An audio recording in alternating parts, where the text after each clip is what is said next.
What kind of experience do you like to have? Do you like to feel valued and important? Do you like to be thanked? Like everybody likes that. Okay. We're all human, right? And so it's time as marketers that we start treating people the way that we want to be treated. Okay. Stop selling everybody with every breath of your life and just, spend time, bring value. Just trust that if people really like you and people really appreciate your content and your stuff is good, people will engage with you.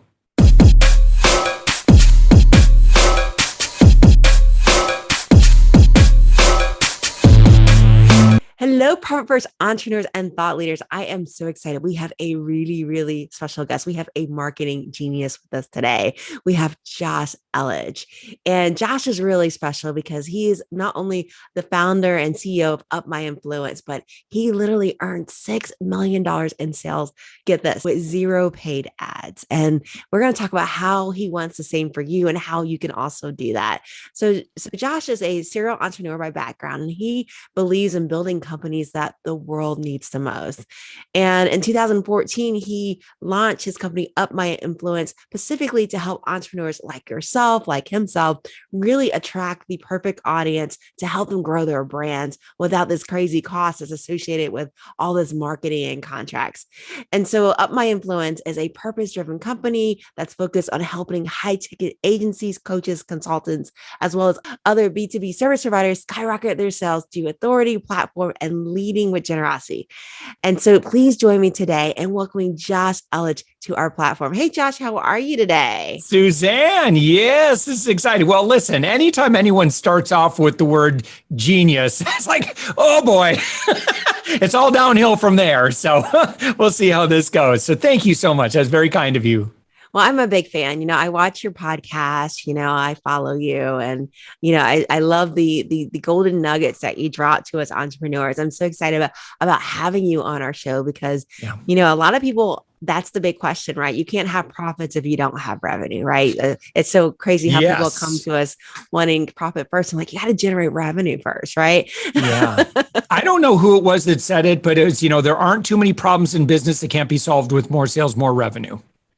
Exactly. And especially once you got your pricing, you are ready to go. So let's jump in it today. Let's talk about it. We're going to talk about how do we generate leads. But first of all, I want to talk about how did you even get into business? What's your background story for even wanting to go into this market? Yeah. Well, so, I have business ownership in my DNA. My dad is a business owner. He's a technician. My grandma owns a health food store in the Upper Peninsula of Michigan. And she's 90 years old, still goes into her business every day and sells vitamins.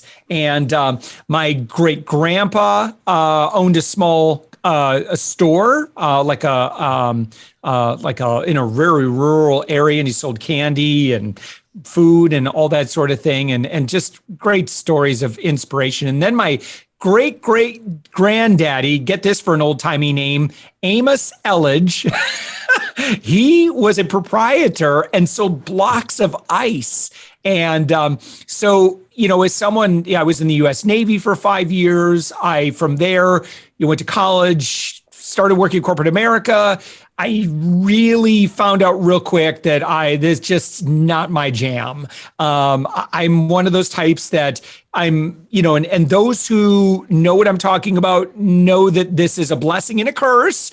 And that is, if you're an idea person, it's really frustrating to be blessed with all of those ideas. And then when you're working in a corporate environment, you just don't have the flexibility or freedom to execute on those. And so you just constantly stifled. So then it began, Susanne, a string of failed businesses, really. 6 businesses in a row that, I had to make some sort of an exit from, and a couple of them pretty painful. Went through some really, really big struggles, but it was on my 7th business venture. And that was Savings Angel that, basically I started that company out of necessity, had no money for marketing or advertising, but I felt a degree of comfort in getting on stages and getting, on the radio, writing content for magazines and for newspapers. And I just reached out and said, listen, this is my area of expertise. I'd love to work for free. Here's what I do. In some cases I would set up a partnership with the radio station or TV station, and, they would have me on, I would talk about X, and then I would send people to Savings Angel to go sign up, which was a $5 a week membership website for quite some time. And all those $5 a week ended up to, close to $7 million in revenue. And you're right, $0 in ad spend. I just, it's kind of one of those concepts where, I think it was the founder of Geek Squad who said it best. It said, that advertising is the tax you pay for being unremarkable. And so my job with Savings Angel, very mission focused, is that I would just keep, my persona, Pamela, in my mind. And Pamela was just like my mom, who I remember her so stressed out about having to buy diapers or pull-ups or whatever. And that got me out of bed every single morning with an urgency. Like, I need to do everything I can, both to help her and to help reach her, because without my help, she's stressed right now. She's suffering from money stress. And I can just tell you, for those business leaders out there, if you have financial goals, cool, you should have those. But if money is the only thing that you're after, that'll get you going for a little while, but then eventually it's not enough. We need to have purpose in what we do. And, so today, with Up My Influence, I'm really just taking what I learned, and that is, how can we help other business leaders through generosity and through, building a little bit of authority and leveraging platform. How can I help them create unlimited sales with zero paid ads? And I teach that. I give it away. I teach everything for free. Certainly if you want to work with us, there's some options there. But yeah, that's our model. Is I continue to eat my own dog food, as it were. I love that. That's an interesting quote. I've never heard about that, but advertising is a tax for being, not remarkable. That's really interesting with that.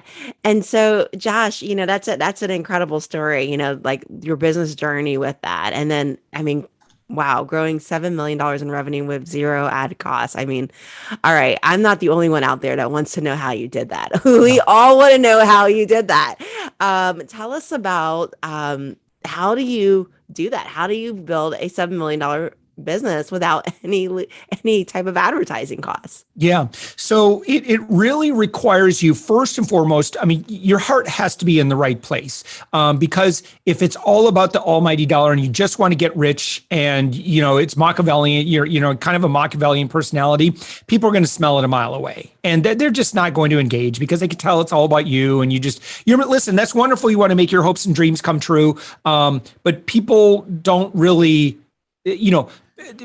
people, what's the saying, right? People want to know that you care. I forget what that, I'm messing up the quote, but there's basically, they want to know that you care about them. Now, if you care about them and you move heaven and earth to make their life better, and you find ways that you can democratize aspects of what you do. And I'm not suggesting you give away all of your time for free, but I am suggesting that you find ways of honoring a value of democratization, which is one of our core values, right? And so, with the democratization, you got to find out, it's like, listen, how can I give away and start building a relationship? So what we want to do is, with audiences, today's currency that you want today is you want proximity, because proximity means spending time together. If I spend time together with a podcaster, with a YouTuber, with a TikToker, with someone who just gives away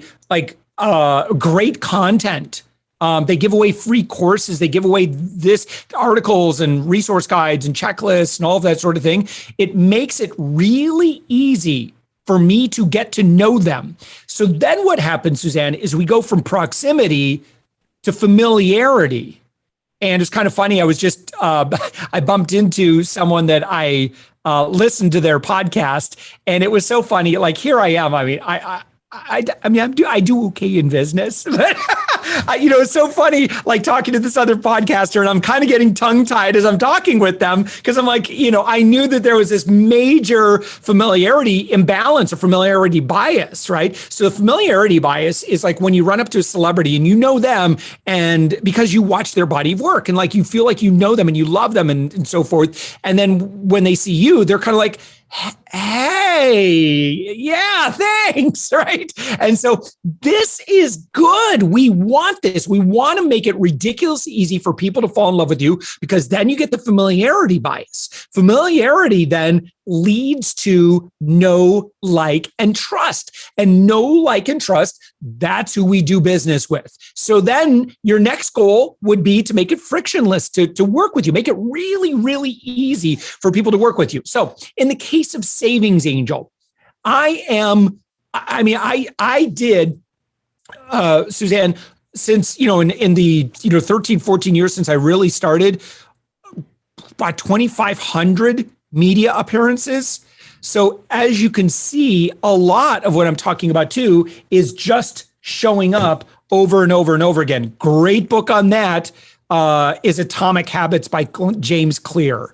I have a few books on my bookshelf, two of them. This is the one I share in terms of like, how on earth do you do 2,000 media appearances? Well, you just have to keep showing up over and over and over and over again. And when it feels like there's no immediate returns, you keep on doing it anyway. And that's how champions are born. That's how champions are created, is they do it bored. They do it when they're not sure if there's an immediate payoff, but they keep on showing up anyway because they trust the process. And there were so many times I'm like, stuck in traffic, trying to get to the TV station, there might only be 2-3 people that sign up at a, $5 a week membership. Is it really worth it for me? Well, in the long run, oh yeah, totally. And so it takes a lot of faith in the process, but it also takes a very keen understanding of human behavior. And so the people that I keep bumping into, I trust them more and more and more. And I might not buy their thing, but I might share their thing with someone who does want to buy their thing. And so that's how we want to create buzz as well. So creating content for social media is exhausting because it's a lot of work, right? There are easier ways to do it. We could talk about some of the ways that, you could repurpose so easily and create endless content for your audience. And you should do that. Yeah. So anyway, so these are just some of these principles. And I would say also, and I'll close with kind of like this, the philosophy, kind of this philosophy that I really, really carry. But some of what I'd encourage you to do, especially as you start making it, is go out and just serve pro bono, not just to audiences that might buy your thing, but go out and, like what I did, when things were going pretty well with Savings Angel, is in our local startup community. I started working with women-owned small business organization, veteran-owned small business organization, minority-owned small business organization, SCORE, just at any of those nonprofits, those groups. And I'm like, hey, here's what I'm really good at. Love to help. Who can I serve? And just, make it a goal. And, for me, that was like Friday mornings. Friday mornings, I would just go downtown, and I know that they would put, I would schedule up my Friday mornings. I say, listen, Friday mornings, if you need me for anything, I'm going to make that available. I was doing workshops. I was doing virtual stuff. I was doing a lot of mentoring, serving on boards, at no cost whatsoever. And this is important, no expectation of immediate return. And here's what happened. There would be no Up My Influence if I had not done that thing. Who knows what I'd be doing today? I guess still kind of, trying to make Savings Angel into something new or whatever. But as a result of that, I met people who encouraged me, and I met people who introduced me, and I met people who asked if they could hire me. And I said, okay, sure. And that's really kind of what became Up My Influence. So where you plant your seeds will likely not be where you reap your harvest. But the goal here is that you want to be just planting as many seeds as you possibly can. And if you do that enough, you will become set for life. You will be set for life. A real estate professional who has relationships with 500 people in her or his local community, and gets referrals from all 500 of them, they pretty much don't never need to advertise again. Like they're set. They're kind of set for life. And that's the exact same thing, is we just want to build lots and lots and lots of relationships. I love that. That is really, really neat. So it's about, that reciprocity and continuing to really just serve, right? Serve and get your information out there into the hands of the people that need it, no matter who they are or what you guys have in common, just being able to serve in that capacity. That's really great. And, Josh, one of the things that, that you mentioned is, a lot of times with entrepreneurs, right, is we feel like we have limited time, right? We don't have a lot of time to, especially if you're in a service-based business and you're in that early part where you're still servicing your clients, and trying to figure out, how do I have time to do all this serving? How did you balance that? Like, what did your ratio look like in terms of time spent marketing and giving presentations and teaching versus actually doing the work that you do? Well, so I think the goal should be that we try to get out of operations soon. Like the sooner the better, right? I'm a believer in the kind of the Michael Gerber E-Myth philosophy, where if you're the founder of the company or somebody, listen, somebody needs to be completely responsible for growth. And that needs to be their obsession, is how do I grow this company? And so what I would argue is that if you're the founder, that's probably you. And, as a, if you're running a company, you should be spending twice as much time marketing and growing the company and being out there and networking and building relationships and being visible and giving value as you do actually running the company.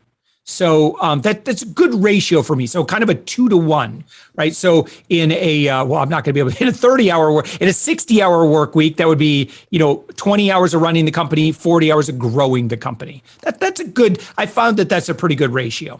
I love that. So maybe 30% of working in the business, and then the rest of your 60% working on the business. So 30-60 is the ratio that Josh recommends in order to really grow exponentially in your business. Yeah. And eventually, if you can whittle that operations down to like a 10% or something like that, that's the sweet spot. Like that's nirvana. And then that's the goal. Like that's where we want to get.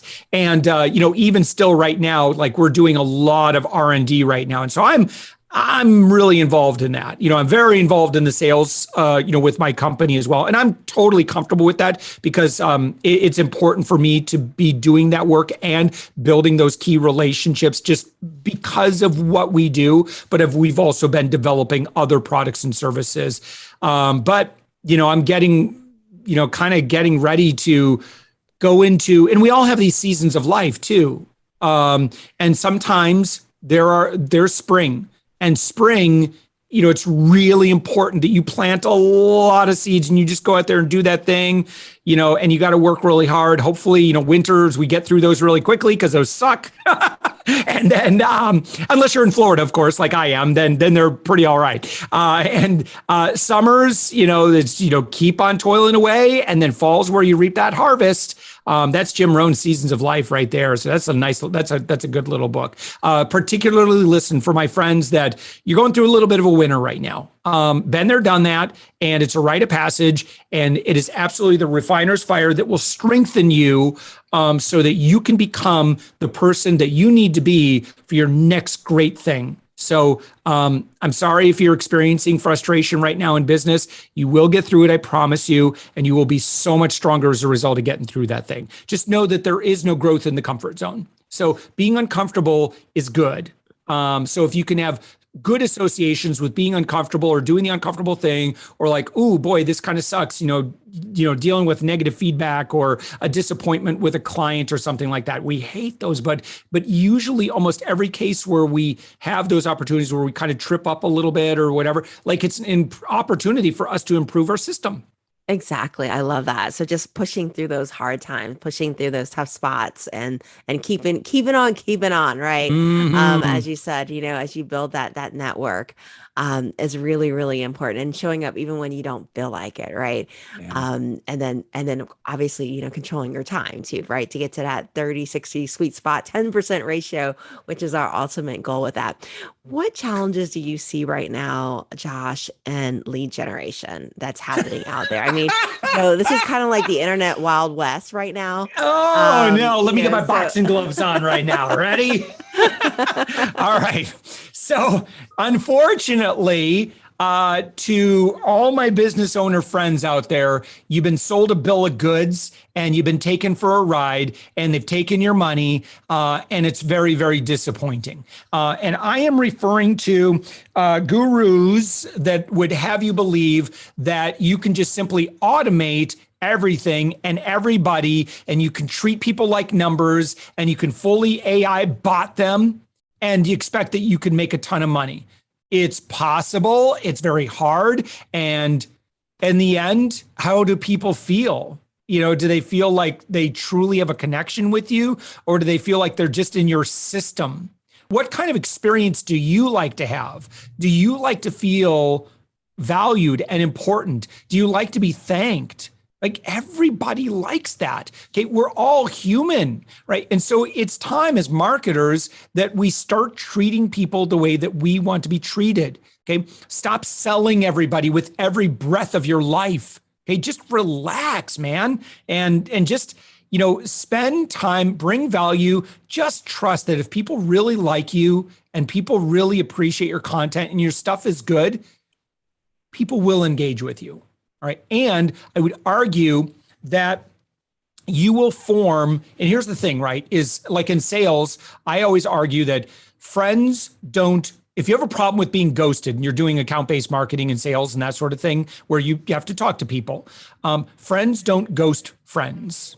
So if you have a decision whether to deep dive into that friendship and that relationship, or I'm going to ask another closing question, I'm going to get them this time. I'm going to get that money out of their pocket. I want that money, right? And I'm kind of imitating somebody right there. I'm not going to say who. I'm going to get my money. My money's in their pocket. Don't be like that, please. Don't be like that. We all know what you're doing. We don't like it. It's like if you've ever been at a networking mix or an event, and someone comes up to you and they just start going into robo pitch mode. How do you feel? For me, I feel ripped off when people just sell at me. Like, I just had this one person, I'm like, okay, she reached out, wanted to make a connection on Facebook. I'm like, all right, cool. We have a ton of mutual friends. Fine. And then come the messages on Insta Messenger. And she's like, hey, do you want this? Do you want that? And I'm like, and I just like, I took the time and I'm like, we don't really know each other. And it's kind of weird. It's kind of, if I'm being honest, it's a little off-putting.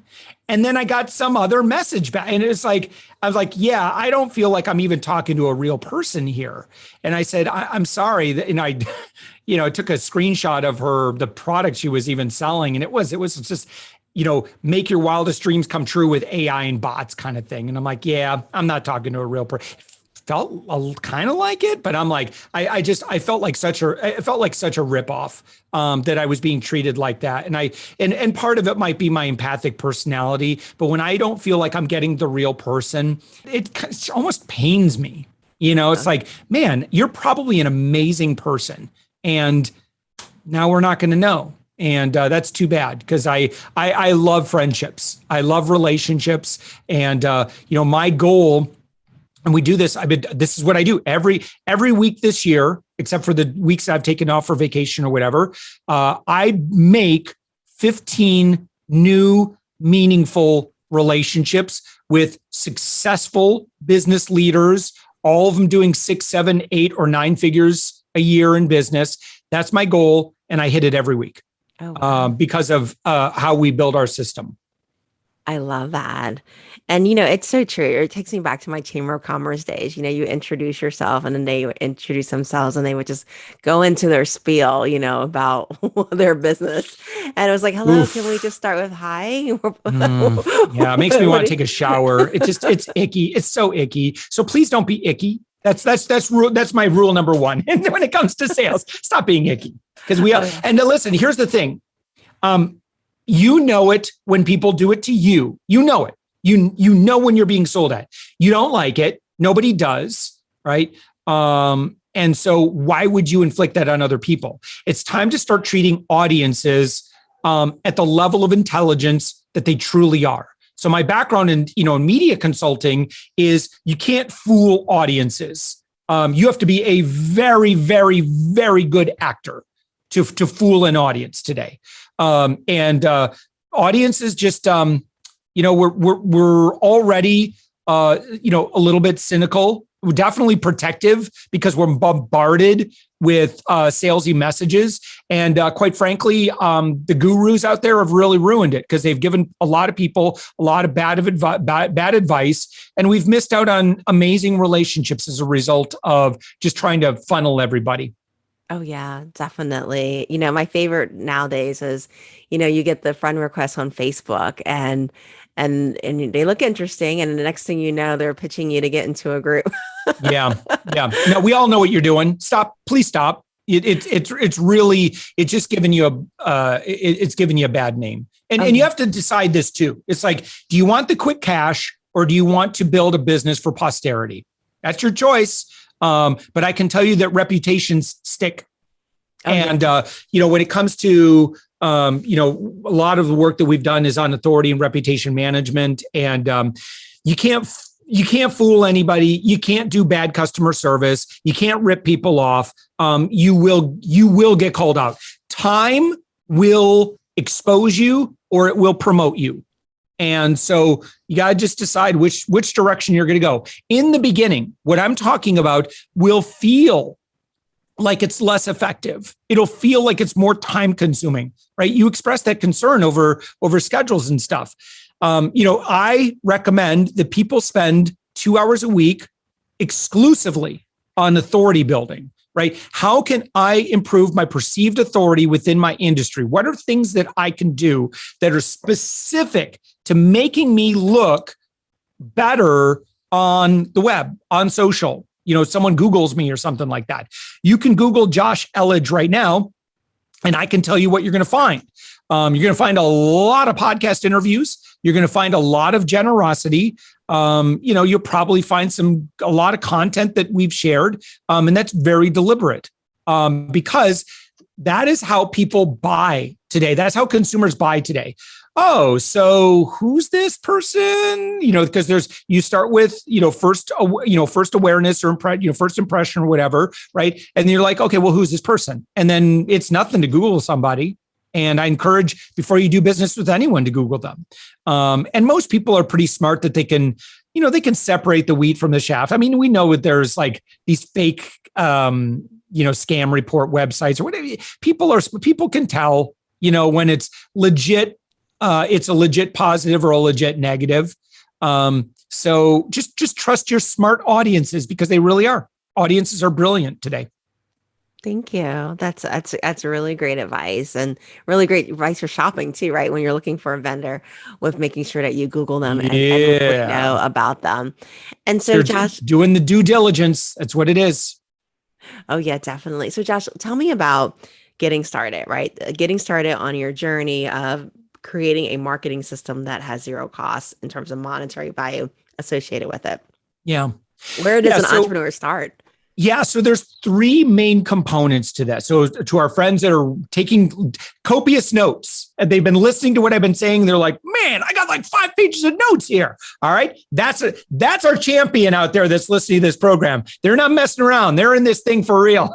All right, here's the next thing you want to take notes on. Three main components. Like, here's how you do this today. Here's how to build a successful company. It comes down to number one, authority. We've already been talking about that. If I were to wave my magic wand and I have a Well, I have a dry erase marker is what I have over here. And I wave it over your head and I say, poof, you now have 10 times the authority in your industry than you did this morning. What would you imagine your business would be like? Speaking invitation, strategic alliance, partnership opportunities, joint ventures, customers, sales cycles.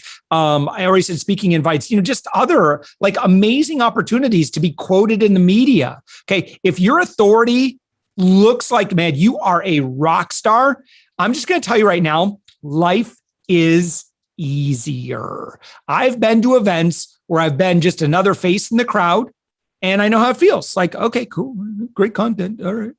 And nobody knows me. Nobody says hi to me unless I say hi first or whatever, right? And then I've been to events where I've been the featured keynote speaker. And that, I'm just going to tell you right now, having done both, they are two very different experiences. Sometimes I like being the face in the crowd. Other times, hey, I am there to make lasting change and impact with that audience. And it's really cool when you have people coming up and just like wanting to take selfies with you and, pick your brain and all that. Like, I love that. It's a cool feeling. So when your authority is dialed in, it's kind of like that pretty often. Life is just easy. People just naturally, it's like being Harry Potter when he drinks the lucky potion. It's just like everything seems to work out. That's what authority will give you. So that's number one. Number two, and I talked about this a lot already too, is generosity. People know what is in your heart and you're not fooling anybody. So do you truly have a generous heart, or are you just looking out for number one? Because we could tell. And so how can you look at what you do? How can you be much more generous in your business? And again, I'm not saying you need to give away all your time, but I am saying, could we give this stuff away and maybe not even require an opt-in, right? Because time with someone who loves you is more important than an email address from someone who doesn't. So I just assume work with the willing, give it all away, ungate it, don't require blah, blah, blah. Just go ahead and start doing the thing, and then, earn their time, make it really, really insanely easy for people to spend time with me. So again, number two is generosity. If you want to read a really, really good book on this, read Go Givers, Sell More by Bob Berg. This is the other book, and Susan, your book as well. And your book, I had it right. It's around here somewhere. So I think it's on the chair. But yeah, read Go Givers, Sell More. And that really will help you set your heart right. Finally, number three, and this is where we're going to start getting into tactics, right? The other stuff is just stuff you got to do, and it's stuff you got to live with.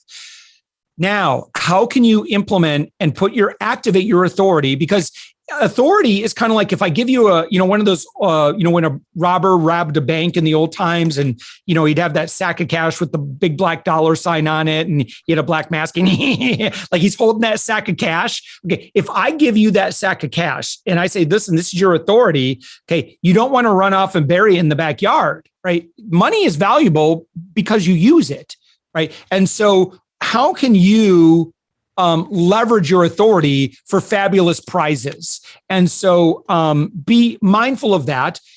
Make sure you're communicating your generosity and live it. And then number three is you're going to leverage platform. I'll give you a great example. I was just at an event, and I'm a nobody in that community. And honestly, it wasn't even my community, it was my wife's community. But there was somebody that I wanted to kind of get to know, because they knew people that I kind of knew. And so I could go up and like, hey, kind of bumping elbows or whatever. Let me pitch you on the latest thing on I'm not going to do that. Like that would be that's like so out of character for my personality. So instead, what I did is I went to a Facebook group that we're each a member of. And I said, hey, I'd like to do a live stream to this Facebook group. And I'd love for you to kind of tell me about your booth and what you're doing here or whatever. And then I'm like, hey guys, it wasn't even my audience. it was a Facebook group that I was a part of that they allowed me to go live. And so, and as a result, like, not a gazillion people watched it, but, I think there was about 30, 40, 50 people watched it. That's cool. But what I really did it for is because I wanted to get to know this person. So I led with generosity and I said, tell me all about, what's going on here. And, I can do that. So we're leveraging number 3, and that's platform. Platform is something we all have access to. If you don't have an audience, again, what I just did, I'm a nobody in that community. I just happen to be a part of that Facebook group. And so you can live stream to that Facebook group. Okay. You can live stream to just about anyone you want. Doesn't mean that they have to watch it. But what I would argue is that more valuable, but quite likely more valuable than that audience and the impact you have on that audience is it's kind of like the Truman Show. In a way, it's for that other person. You want to have that, you want to let that other person know that they matter, that you value their expertise. You admire their success. Go back to Dale Carnegie, How to Win Friends, Influence People. People love to talk about what they do and what they care and what they're passionate about. So I did that. All of a sudden now for the rest of the event, every time she sees me, she's like smiling at me and like, hey, I'm like, hey, again, I didn't have any big ask. And matter of fact, I specifically didn't pitch her. I just wanted her to know who I am. And I want, that's kind of my modus operandi. I don't generally have big asks in the beginning. Just save your asks. Gary Vaynerchuk would kind of talk about the jab, jab, jab, right hook kind of thing. I'm like, yeah, that's cool. It may not be appropriate to do a right hook. And you got to be cool with that, right? Because sometimes people are like, okay, give. Okay, now take. Now I get what I want, right? And you can't do that because people will know what you're up to. And so what you have to do is you have to say, give, and let's see where it goes.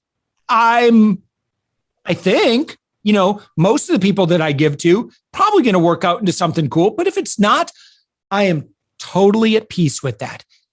Can you be that person? I love that. So really taking the temperature, right, of the relationship, is there a need, and what does your prospect really need at this given moment, right? It may mean that it's not the time to sell, right? And you may even figure out that it's not the right person as you're going along, right? Not the right ideal client to even want to do the ask. So very, very important nuggets of wisdom there, Josh. Very important nuggets. One of the things that I love to ask our guests, right, as we wrap up is, if you could leave our guests, our entrepreneurs with any piece of advice. It can be personal, it can be business related. What would that piece of advice be? Man, I mean, I feel like I've already given my best stuff, but here's one thing. A lot of good juice stuff. Here's what I think that is incredibly valuable. And that is that, if we look at how we grow and how we become more powerful in doing what we do, how do we learn that stuff? How do we get more powerful, right? And so you have, we look at like the ways that people learn, right? So you have learned knowledge. Learned knowledge is what you're doing right now as a listener to this program. Like you're hearing, okay, Josh, boy, that guy talks kind of fast sometimes and I'm kind of with him most of the time. And some of that stuff I don't really get or whatever. Like, but you hear some of these ideas and like, okay, cool. That's pretty smart. That's great advice. I remember that one great quote or that one book that he shared. Okay. That's learned knowledge. Number 2 is activity knowledge. And activity knowledge is at least 10 times more powerful. Do the thing, have the power. It was Arthur Schopenhauer that said that.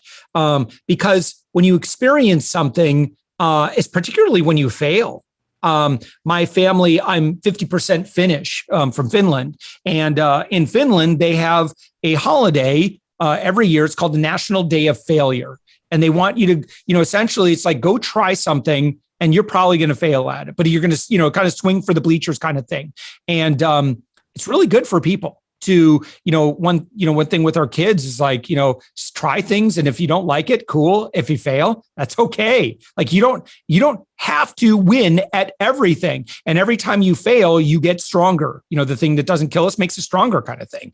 Right. Then there's, modeling knowledge, where you could just model behavior, and then finally teaching knowledge. So when the student becomes the teacher usually is the greatest recipient of growth in that environment. So me teaching what I'm teaching, it's wonderful for the person who's listening, but listen, this is reinforcing my own philosophies to myself over and over and over again. Get to that point, get on stages, start giving away value, start being the teacher.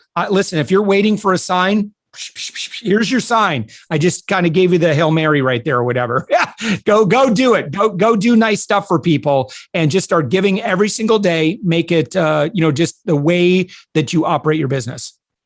I love that. So guys, earn $7 million in sales with 0 ads by literally being a good person and sharing your knowledge. So thank you, Josh. That is amazing advice. So tell me, Josh, how can our viewers and our listeners find you in order to work with you? What's the best way to reach you? Well, a couple things. I don't know that working together is appropriate at this point, but a couple things that I'd be happy to give away. And just in some case I won't even know you're there. But number one is that if you're rocking it in business, you're doing 6 figures in business, I would love to feature you on my podcast. I'm actively seeking guests.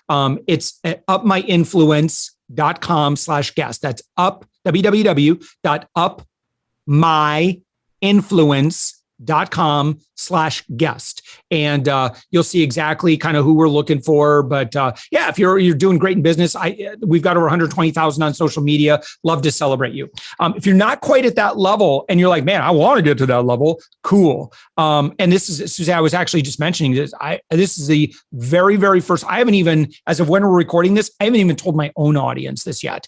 And that is that we are giving away now a sprint course. And I believe there's 11 videos in it. It's super, super valuable. And it also includes a free coaching call if you hurry, with me. It's only going to be that way. I've got my other coach who's running the thing, but it's kind of a, I do, we do, you do kind of thing. So right now, if you hurry, you get 30 minutes with me. And I'd love to take a look at your stuff, love to give you some great advice. And it's all about big ticket sales. So if you sell services, if you sell things that are, a little bit higher in value, I will work with you for free and give away, honestly, my best stuff. And you can get that by going to upmyinfluence.com/free. And you can go grab that. Oh, shoot. Sorry, it's not free. It's $1. I'm so sorry. Listen, if the $1's a problem, let me know and I'll find a way to refund it. I got to do that. I had to do that because of the bots. So anyway, it's $1. Oh, or if you don't want the $1, I'll give it to charity. It's totally cool.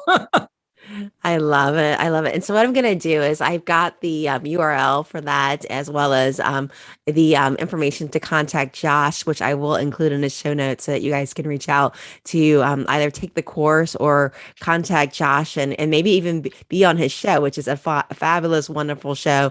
So I definitely encourage you guys to take a listen to that also. Thank you, Josh, so much for joining us today. Thank you so much, Susanne. I appreciate you. It's been wonderful having you.